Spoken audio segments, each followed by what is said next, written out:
Bonjour, merci de nous faire confiance sur New World Info. C'est l'heure de décryptage. Nous recevons Didier Assogba. Avec lui, nous allons parler du Niger où deux journalistes sont jetés en prison pour avoir dénoncé la corruption dans ce pays. Didier Assogba, bonjour, vous allez bien? Bonjour, ça va? On va parler de vos confrères du Niger. Oui, évidemment, on y est.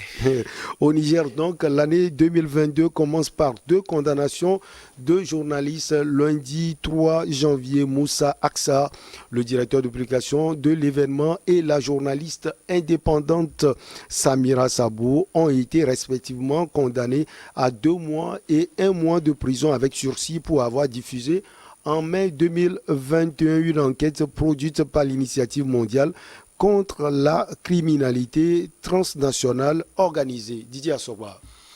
Oui, des condamnations à condamner. À condamner parce que, en fait, ça s'explique pas. C'est des condamnations qui ne s'expliquent pas, des processus des judiciaires, des poursuites qui ne s'expliquent pas de toute façon.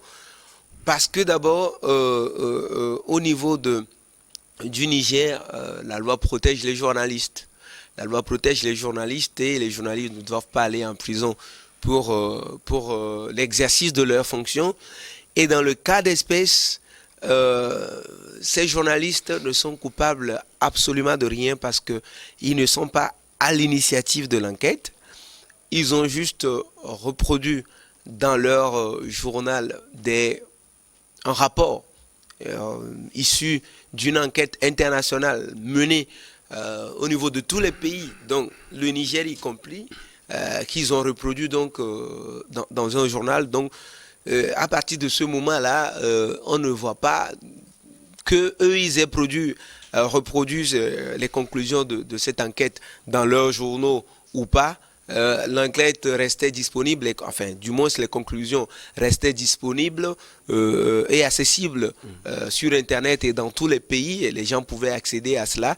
Et donc les journalistes n'ont joué que leur rôle en permettant aux Nigériens, aux Nigériens autant pour moi, d'être informés en relayant cette enquête qui, à mon sens, incriminait le pays mais relevait je veux dire la vérité et la réalité des faits de corruption, mais aussi des faits de trafic de tout genre, dont un certain nombre de leaders politiques, mais aussi militaires du pays se rendaient coupables. Et donc, quand on a envie, on est autorité, on a envie de cacher un certain nombre de vérités à ses citoyens, c'est assez indécent qu'on s'acharne contre des journalistes qui ne font que faire leur travail. C'est assez ahurissant qu'en 2022 maintenant, on en soit encore à cette étape au niveau du Niger et de toute l'Afrique de l'Ouest. Vous avez parlé de cette documentation qui établit des liens étroits entre les trafiquants avec une partie de l'élite politique et militaire, comme vous l'aviez dit tout à l'heure. C'est ce qui aurait irrité, si on peut le dire, l'appareil judiciaire. Mais bien entendu, ce n'est pas l'appareil judiciaire, c'est, vous savez... Bon, ils ont été condamnés par la justice. Oui, vous savez, et ce qui est assez ahurissant encore dans cette condamnation, c'est que le plaignant avait retiré sa plainte parce que se réalisant enfin que les journalistes n'ont fait que faire leur travail et qu'il n'y avait pas à porter plainte. C'est l'office central de répression du trafic de drogue et de blanchiment qui a porté plainte donc contre le journaliste, et après s'être rendu compte de la véracité des faits relayés par les journalistes. Donc, dans ce cas, c'est pas, les journalistes n'incriminent pas, ils n'accusent pas, ils n'étaient pas auteurs de l'enquête, mais ils ont juste relayé. Et donc, après s'être rendu compte de la véracité d'un certain nombre de faits, le plaignant, donc, qui est l'office de répression ici, a retiré sa plainte. Donc, à partir du moment où le plaignant retire sa plainte, la justice devrait se déclarer incompétente et mettre fin à la poursuite de ces journalistes-là. Mais comme vous le savez, dans nos pays africains, où encore la démocratie balbutie, où l'état de droit est encore en souffrance, un certain nombre certainement de personnalités ou d'officiers de haut gradé pensent qu'il faut peut-être punir ces journalistes-là ou leur faire peur peut-être et ont tout fait pour maintenir la poursuite au niveau de la justice et finalement des juges également contre toute logique de droit finissent par condamner les journalistes sur finalement aucune base parce que si le plaignant retire sa plainte, pour faire de cause d'ailleurs, le plaignant retire sa plainte, sur quelle base on continue la procédure judiciaire pour aller condamner les journalistes là qui finalement ont fait leurs travaux. Donc cela va de soi et on pourrait établir clairement qu'il y a certainement déjà tapis dans l'ombre qui n'avaient pas envie que ces liens-là, ces liens incestueux entre un certain nombre de leaders politiques, militaires du pays et un certain nombre de trafiquants d'ailleurs puissent être révélés à la face du monde, à la face du public, ce qui a irrité un certain nombre de personnalités au niveau de ce pays-là qui voulaient faire véritablement en découdre avec ces journalistes d'investigation qui visiblement gênent. Donc c'est en ce sens-là et c'est en ce sens-là qu'on peut comprendre cette condamnation véritablement condamnée un peu partout, tant au Niger qu'ailleurs. Alors Didier Assogba, le Niger avec l'alternance démocratique qui a fait venir au pouvoir, le président Mohamed Bazoum était considéré en partie comme une référence dans la sous-région. Déjà avec ces condamnations, on sent des choses à venir et surtout des sorties que les gens ont eu à critiquer, des sorties du président Bazoum. Bien entendu, bon d'abord ce qui s'est passé au Niger n'est pas à considérer comme une alternance démocratique. C'est quand même une alternance. Oui, c'est vrai qu'il y a des contestations. Maman Ousmane aussi dit que c'est lui qui a gagné les élections. Bien entendu. Mais c'est mieux qu'en Guinée et d'autres pays de la sous-région. Bien entendu. On sait que l'élection au niveau du Niger, c'est mieux que ce qui s'est passé dans d'autres pays en Afrique de l'Ouest. Mais c'est une alternance, mais moi je ne le considère pas comme une alternance démocratique. Parce que c'est le même régime qui continue. Le président sortant, le président Issoufou, voulait que son défunt gagne l'élection. Il a tout fait pour que son défunt gagne l'élection et il a gagné finalement. Vous avez vu les contestations, on a vu un peu les meetings, on a vu un peu le travail de l'opposition nigérienne derrière le candidat de l'opposition. Donc on a vu un peu que c'est une élection assez disputée. On pourrait avoir des raisons de douter de la victoire. Mais bon, comme c'est la tradition en Afrique, on ne peut pas organiser une élection et la perdre. Donc, le régime sortant a organisé l'élection et l'a gagnée. Donc, à partir de ce moment, vous voyez que... Tradition en Afrique, en Afrique francophone. Oui, en Afrique francophone, vous l'avez dit. Donc, du coup, vous voyez que les premières sorties déjà du président Bazoum posait véritablement des problèmes quand il prenait ça n'avait pas comblé les attentes ni des Nigériens ni des Africains de l'Ouest et d'ailleurs qui espéraient un président qui rompt totalement avec la métropole et tout. Vous voyez un président qui se rend à l'Élysée obnubilé par l'honneur et tout ce qu'on lui offre là et qui commence à se fendre avec des déclarations notamment sur le franc CFA et bien d'autres choses. Donc du coup c'est assez compliqué, notamment vous avez des relations compliquées avec les voisins d'à côté du Mali surtout et tout. Et donc du coup ce président ne rassure pas, notamment sur le plan démocratique à tout le moins. Et donc maintenant que on le voit dans le feu de l'action,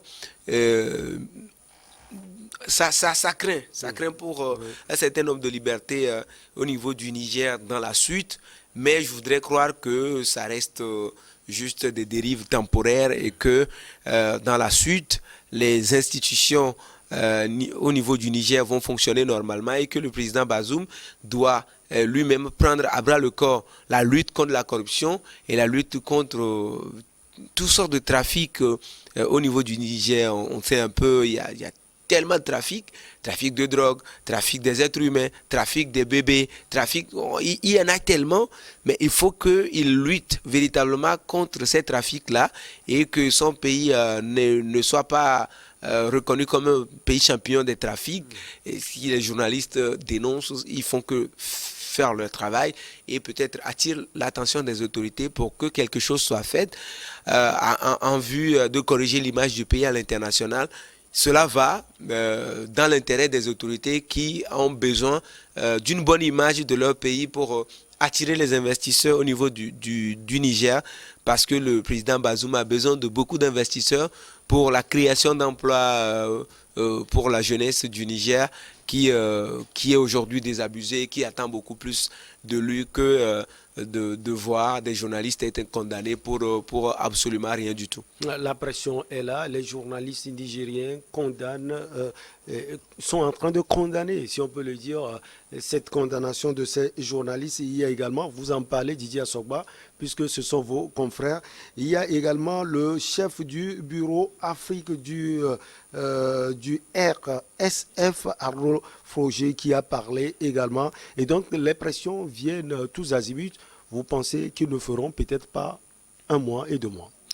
Non, évidemment, heureusement que c'est des condamnations à sursis. Mais les condamnations à sursis, ça veut dire que vous êtes condamné, vous êtes en train de travailler, vous publiez d'autres papiers qui ne plaisent pas à qui on sait, on viendra vous cueillir parce que vous êtes déjà condamné. Donc ça veut dire que vous êtes en prison à ciel ouvert, vous êtes en prison tout en étant chez vous, tout en étant dans votre bureau. Et donc, il suffit de dire quelque chose, il suffit de publier un autre papier, un article qui ne plaît pas à quelqu'un, au pouvoir dans ce cas, ou à un général haut gradé, ou à un leader politique membre du pouvoir dans ce cas-là, on viendra vous cueillir chez vous parce que vous avez été déjà condamné à sursis. C'est ce qui est assez encore déplorable dans cette condamnation, et donc il va de soi que la condamnation soit généralisée et que les autorités nigériennes travaillent au niveau de la justice nigérienne pour que dans des circonstances pareilles, on félicite plutôt des journalistes qui font des travail qui devrait permettre aux autorités d'agir dans le sens de salubrité publique plutôt que de condamner des honnêtes citoyens qui ne font que faire leur travail pour aider leur pays à se tirer de l'ornière des pays les plus corrompus, des pays promoteurs ou je sais pas, des pays qui facilitent des trafics de drogue et des trafics de tout genre. Donc voilà, Reporters sans frontières et les autres organisations professionnelles au niveau du Niger condamnent, et il faut être unanime à condamner cela, parce que les journalistes qui sont condamnés et qui sont poursuivis ici et là, qui sont condamnés avec sursis, je sais pas, qui sont jetés en prison, je crois que c'est de grands dangers à la démocratie, surtout quand les professionnels des médias respectent les règles de leur profession et les règles établies. Et bon, on va prendre des arguments tirés par des cheveux ici et là. Pourquoi vous avez relayé telle enquête qui met en difficulté des autorités du pays? Je pense que ça n'honore pas nos pays africains. Il faut que nous avons opté pour la démocratie. Il faut que nous respectons la démocratie, que nous promotions la démocratie. Si les journalistes se rendent coupables des faits délictuels, je suis d'accord qu'on les poursuive au pénal, je suis d'accord qu'on puisse les condamner s'ils se rendent coupables des faits délictuels. Mais si le journaliste, dans l'exercice de ses fonctions, commet des dérives également, il y a des instances définies, des instances créées par les institutions, par la loi, qui doivent se gérer, qui doivent se saisir de ces cas-là et les gérer. Mais si c'est des autorités sur un oui ou pour un non, pour un papier publié ici et là, on doit aller condamner des journalistes pour les faire peur, surtout parce que on sait que des journalistes qui sont condamnés au niveau du Niger sont des journalistes les plus menacés du pays. Ils sont traqués ici et là pour le moindre travail qu'ils font. Donc je pense que c'est un acharnement qui ne dit pas son nom. Condamnable et à condamner, il faut que la liberté d'expression, la liberté de presse soit respecté au niveau du Niger. Et c'est de la responsabilité du président Bazoum et des autres autorités du Niger. Et vous l'aviez dit, Moussa Aksa a fait partie des journalistes nominés pour le prix Reporters sans frontières en 2021 dans la catégorie de l'indépendance. Déjà auditionné une dizaine de fois en 2 ans par la justice, le journaliste a été condamné en juin dernier à 1830 € d'amende et de dommages-intérêts après avoir participé à une enquête international de journalistes d'investigation ayant révélé des détournements massifs d'argent public pour des achats d'armement du Niger. Donc c'est un journaliste très surveillé par la justice nigérienne. Merci beaucoup à vous, Didier Assogba. Merci, Michel. Allez, on marque une petite pause et derrière on reçoit l'invité du jour.